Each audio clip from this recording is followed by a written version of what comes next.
নিজের স্ত্রীর সাথে অন্যায় করছেন না তো? বর্তমানে কিছু স্বামী আছে যারা শিক্ষিত হয়েও নিজের স্ত্রীর মানসিক অশান্তির কারণ, অথবা ইন্টারনাল হ্যাপিনেস সম্পর্কে জানে না, এমনকি বোঝার চেষ্টাও করে না। সত্যি বলতে এমন অনেক স্বামী আছেন, তাদের যদি তার স্ত্রী বলে যে আমি তোমার সাথে মানসিকভাবে ভালো নেই, তারা অবাক হয়ে তাকিয়ে থাকে। তখন স্বামীরা চিন্তা করে এবং স্ত্রীকে এটা ওঠা বলে যে তোমার ভরণ পোষণ সব কিছুর দায়িত্ব আমি নিচ্ছি, তাহলে কেন তুমি ভালো নেই? তারা এই কথাগুলো কেয়ারও করে না। কিন্তু কোনো মেয়ে শুধু খাওয়া আর পোশাকের জন্য স্বামীর সংসারে আসে না। একটা মেয়ে বাবার বাড়িতেও খাওয়া এবং প্রয়োজন ছাড়া থাকে না। এমনকি যে কোনো মানুষই যেখানে থাকুক না কেন, আল্লাহ তার রিজিকের ব্যবস্থা করেই দেন। তাই সব কিছুর পরে দিন শেষে অন্তত একবার নিজের স্ত্রীকে জিজ্ঞেস করুন সে ভালো আছে কিনা, সে আপনার থেকে আসলে কি চায়, আপনার সাথে সে খুশি আছে কিনা। স্ত্রী আপনার নিজের, তার সাথে দূরত্ব সৃষ্টি করা মানে নিজের ক্ষতি নিজে করা। আপনি আপনার স্ত্রীর মানসিক অবস্থা বোঝার চেষ্টা করুন। নিজের স্ত্রীকে প্রেমিকা মনে করেন। প্রেম করার সময় ছেলে মানুষ একটা মেয়ের পছন্দ অপছন্দ যেভাবে খুঁটিয়ে নাটিয়ে বের করে, যদি সেভাবে স্ত্রীকে সময় দিত, এইভাবে এত সম্পর্কের পতন হতো না। দুনিয়াতে এমনও অনেক মেয়ে আছে যারা স্বামীর প্রতি লয়াল। তাদের যদি স্বামী খারাপও হয়, সময়ও না দেয়, তারা কোনো দিন অন্য ছেলেদের সাথে টাইম পাসও করবে না।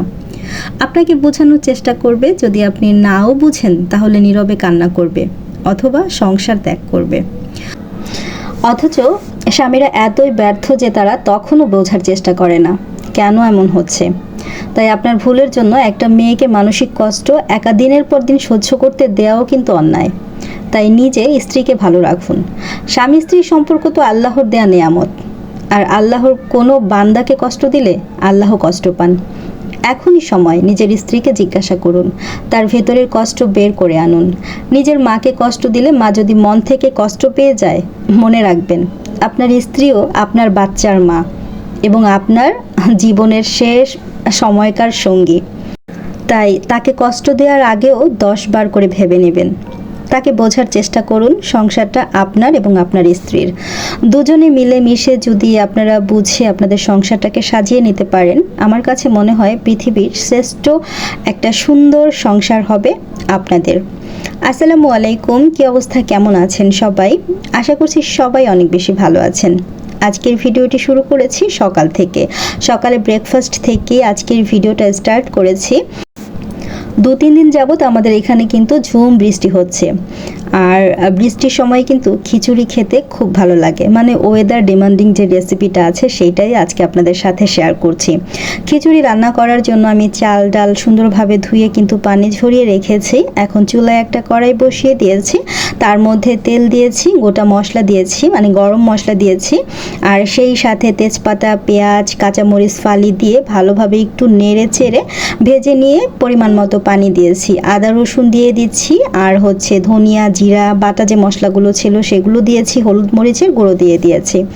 আজকের খিচুড়িটা একটু ভুনা করে রান্না করব, একদম মাংস ছাড়া যে ভুনা খিচুড়িটা রান্না করা হয় সেইভাবে আর কি রান্না করব। পরিমাণ মতো লবণ দিয়ে তারপর আমি এই যে দেখতেই পাচ্ছেন মশলাটা সুন্দরভাবে কষিয়ে নেওয়ার জন্য ঢেকে দিয়েছিলাম। তারপর আবার ভালোভাবে মশলাটা যখন কষানো হয়ে যাবে, তেলটা উপরে উঠে আসবে, তখন আমি চাল ডাল ধোয়া যে আগে থেকে রেখে দিয়েছিলাম সেগুলো দিয়ে দিয়েছি। দিয়ে নেড়ে চেড়ে আবার পরিমাণ মতো পানি দিয়ে দেব। এইভাবে করে কিন্তু খিচুড়ি রান্না করলেও বেশ ভালো লাগে। তবে আজকে খিচুড়িটা কিন্তু কিছু ভর্তা করব, সেই ভর্তা দিয়েই আর কি খাবো। তো রান্নাটা হতে থাক, রান্নাটা হতে হতে আপনাদের সাথে কিছু কথা শেয়ার করছি। ফেসবুক বলেন, ইউটিউব বলেন, সেখানে কিন্তু ঘুরে ফিরে নিউজ ফিডে 2-1টা নিউজ খুব বেশি এখন ভাইরাল হচ্ছে। তো তার মধ্যে সবচেয়েতে আলোচিত বিষয় যেটা উঠে এসেছে বা আলোচিত যে নিউজটা ছিল সেটা হচ্ছে মমিতা দেবনাথ, কলকাতার আরজে কর হসপিটালের যে ডক্টর, তাকে যেভাবে নৃশংসভাবে হত্যা করা হয়েছে। আর এখন তো আসলে সব নিউজগুলো ভাইরাল হয়ে যাচ্ছে, সব নিউজগুলোই কিন্তু এক এক করে বেরিয়ে আসছে কারা কারা ছিল জড়িত তার সাথে। আর আমার সবচাইতে বেশি কষ্ট লেগেছে যে তার 2 হাত চেপে ধরে রেখেছিল কিন্তু তারই 2জন কলিগ, একদম কাছের মানুষ। তারা আসলে কিভাবে এই কাজটা করলো, আসলে আমরা মেয়েরা কোথাও না নিরাপদ না। আমরা আসলে যতটাই বলি না কেন যে নারী স্বাধীনতা, আমরা নারী পুরুষের সমান অধিকার বলে আমরা যতই দাপাদাপি করি না কেন, আমরা দিন শেষে কিন্তু পরাধীনই থাকি। আমরা আসলে কখনোই কোথাও সেফ না। এই ঘটনাগুলো যতবার পড়ছিলাম ততবারই এত এত বেশি খারাপ লাগছিল যে এমনটা কেন হলো, এমনটা তো নাও হতে পারতো। আর আমার এই সমস্ত হত্যার কথা আমি যখনই মনে করি বা যখনই এই টাইপের নিউজগুলো দেখি তখনই শুধু মনে হয় হায় আল্লাহ, কেন যে ওইখানে গেল, ওইখানে না গেলে হয়তো বা ওর এই ঘটনাটা হতো না। আসলে মৃত্যু তো মৃত্যুই, মৃত্যু একভাবে না একভাবে হবেই। আল্লাহ পাক যার মৃত্যু যেইভাবে লিখে রেখেছেন সেইভাবেই হবে। তারপরেও কেন জানি বুকের ভেতরে মোচড় দিয়ে ওঠে। খুব বেশি খারাপ লাগছিল নিউজটা পড়ার পরে। আমি সেদিন সালমা আপুকে দেখলাম তার ভিডিওতে যখন প্রথম বলছিল, তখন পর্যন্ত কিন্তু আমি নিউজটা জানতাম না বা নিউজটা আমি তখন আমার চোখে পড়েনি। আসলে এত বেশি ব্যস্ত থাকি, খুব বেশি করে যে ফেসবুকে ঢুকবো বা ইউটিউবে ঢুকবো, তো এগুলো আসলে কোনোভাবেই হয়ে উঠছিল না। যাই হোক, সংসারের কাজ কিছু সব কিছু সামলে তারপরে হয়তো বা ইউটিউবে যখন নিজের ভিডিও দিই তখন হয়তো বা নিজের সাথে যারা কাজ করছে, আমরা একই প্ল্যাটফর্মে যারা কাজ করছি তাদের ভিডিওগুলোই দেখা হয়। তবে সালমা আপুর সেদিন ভিডিওতে শোনার পরেই আমি নিউজগুলো দেখেছি আর বারবার কিন্তু আমার কাছে নোটিফিকেশন আসছিল এই ভিডিওগুলো দেখার জন্য। এত এত বেশি খারাপ লাগছিল যেগুলো আমি আসলে বলে বোঝাতে পারবো না, খুবই কষ্ট লেগেছে। আর তারপরে যে নিউজটা সেটা হচ্ছে সাকিব আল হাসান আর হচ্ছে শিশির। সাকিব আল হাসান আর শিশিরের এই ব্যাপারটাও না আসলে কোনোভাবেই মেনে নেওয়া যায় না। এখানে কিন্তু সাকিব আল হাসান খুব সুন্দরভাবেই বুঝিয়ে দিয়েছেন যে কোনো পুরুষ না এক নারীতে আসক্ত থাকতে পারে না, এটা হচ্ছে সবচাইতে বড় কথা। তা না হলে কিভাবে সম্ভব শিশিরের মতো এত সুন্দরী, শিক্ষিত, মার্জিত, রুচিশীল একটা মেয়ের সাথে এরকম একটা ঘটনা ঘটবে, এটা আসলে ভাবার মতোই না। আর সাকিবের সাথে যার এই ঘটনাটা ঘটেছে, যেই মেয়েটার ছবি বা ভিডিও ভাইরাল হয়েছে, সেই মেয়েটা কি আসলেই শিশিরের চাইতে দেখতে সুন্দর? আজকে আমি একটা নিউজ পড়লাম, সেইখানে মেয়েটা দেখলাম লাইভে এসে বলছিল সাকিবের সাথে নাকি তার বিয়ে হয়ে গেছে। তাহলে বলুন তো আমরা আসলে কাকে বিশ্বাস করব? তাদের আসলে কিসের অভাব ছিল, কিসের জন্য তারা আসলে এই কাজগুলো করছিল? তাদের কি টাকা পয়সা বা স্ত্রী অসুন্দর, অশিক্ষিত? এটা আমি বলবো যে আসলে রুচির অভাব। আমি পার্সোনালি সাকিব আল হাসানকে কখনোই পছন্দ করি না, কারণ তার ব্যাপারে কিন্তু এরকম আজে বাজে অনেক নিউজ আমি দেখেছি। ব্যক্তি হিসেবেও কিন্তু সে খুব যে ভালো একটা সেটা কিন্তু না, তাকে আমি কখনোই পছন্দ করি না। তবে শিশিরের জন্য আমার অনেক অনেক বেশি খারাপ লাগছে।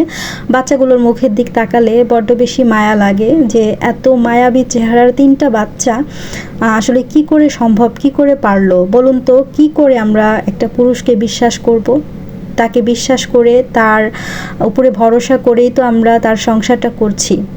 আর সেই বিশ্বাস বা ভরসাটা যদি একবার উঠে যায় সেখানে কিন্তু আর কোনোভাবেই বিশ্বাসটা স্থাপন করা সম্ভব হয় না। শিশির কিন্তু অনেকবার ট্রাই করেছে, সে কিন্তু অনেক আগে থেকেই ব্যাপারগুলো জানতো, জানার পরেও খুব চেষ্টা করেছে তার সাথে সংসার করার জন্য। তবে এখন দেখছি নিউজ হচ্ছে, এগুলো আসলে কি সত্য মিথ্যা কিছুই জানি না, আমরা হয়তো পরবর্তীতে দেখতে পাবো আসল ঘটনাটা কি।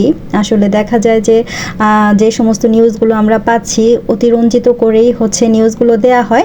তারপরেও বলবো সব কিছু যাতে ঠিক হয়ে যায়, এই সমস্ত গুজব যাতে একদম মিথ্যে বানোয়াট হয় সেই দোয়াটাই থাকলো। কারণ বাচ্চাগুলোর দিক তাকালে সত্যি বলছি অনেক বেশি খারাপ লাগে। তো যাই হোক, অনেক অনেক কথা বলে ফেললাম, জানি না কথাগুলো আপনাদের কাছে কেমন লেগেছে। খারাপ লাগলে প্লিজ ক্ষমা সুন্দর দৃষ্টিতে দেখবেন। কথা বলতে বলতে সকালের জন্য এই যে দেখতে পাচ্ছেন খিচুড়ি রেডি করে নিয়েছি, সেই সাথে আছে ভর্তা, পটল ভাজা, মিষ্টি কুমড়ো ভাজা, ডিম ভাজা, লেবু, পেঁয়াজ, আর এখানে হানিয়াপুর দেয়া সেই গরুর মাংসের ঝুরি আচারটা। তো সকালে ব্রেকফাস্টটা করে নিয়েছি। এরপর হচ্ছে দেখতেই পাচ্ছেন এখানে আমার খুবই প্রিয় এবং ভালোবাসার একজন মানুষ হচ্ছে শ্রদ্ধেয় মোসাম্মদ লিপি আপু। লিপি আপু আমার কাছে কিছু প্রোডাক্ট অর্ডার করেছিল, তো আপুর সব প্রোডাক্টগুলোই যে আপনাদের ভাইয়া বাসায় নিয়ে এসেছে, এখন হচ্ছে প্যাকেজিং করে নেব।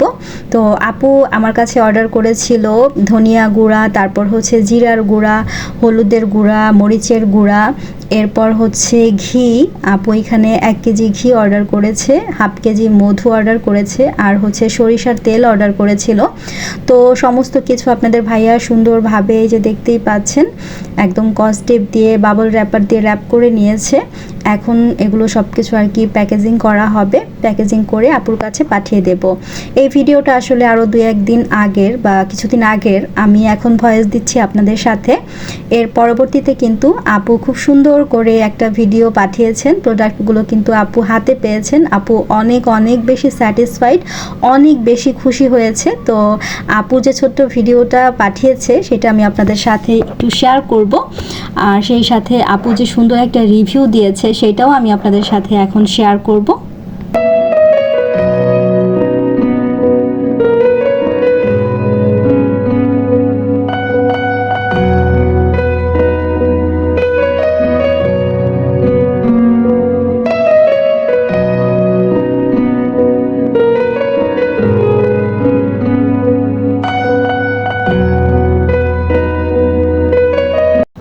তো অফ ক্যামেরায় কিন্তু আমি দুপুরে রান্নাবান্নাও শেষ করে নিয়েছি। তো আজকে দুপুরে রান্নায় ছিল হচ্ছে ঢ্যাঁড়স ভাজি আর ইলিশ মাছের লেজ, ছোট ছোট কয়েক টুকরা মাংস ছিল যেটা দিয়ে আমি আলু পটল দিয়ে একটু ঝোল করেছি। আর এই যে সকালে যে ভর্তা ভাজা ছিল সেগুলো কিন্তু এখন অনেকটা রয়ে গেছে। আর এখানে গত রাতে ডাল রান্না করেছিলাম, সে ডালটাও রয়ে গেছে। তো দুপুরে রান্নাবান্নাগুলো কোনো কিছুই আপনাদের সাথে শেয়ার করলাম না, যেহেতু সকালের পুরো একটা ভিডিওই আপনাদের সাথে শেয়ার করেছি, যে কারণে আর শেয়ার করা হয়নি। তো লিপি আপু কিন্তু খুব সুন্দরভাবে আমাকে রিভিউ দিয়েছেন, আপুর খুব ভালো লেগেছে। আমি কিন্তু অনেক অনেক বেশি ভয়ে ছিলাম যে প্রোডাক্টগুলো সম্পর্কে আপু আমাকে কি বলে না বলে। তো আমি তো আপনাদের সাথে দেখলেনি, আপুর রিভিউটাও কিন্তু শেয়ার করে দিয়েছি। তো আমার অনেক বেশি ভালো লেগেছে আপুর রিভিউটা পেয়ে। আপু অনেক অনেক ধন্যবাদ ও ভালোবাসা এত সুন্দর একটা রিভিউ দেওয়ার জন্য।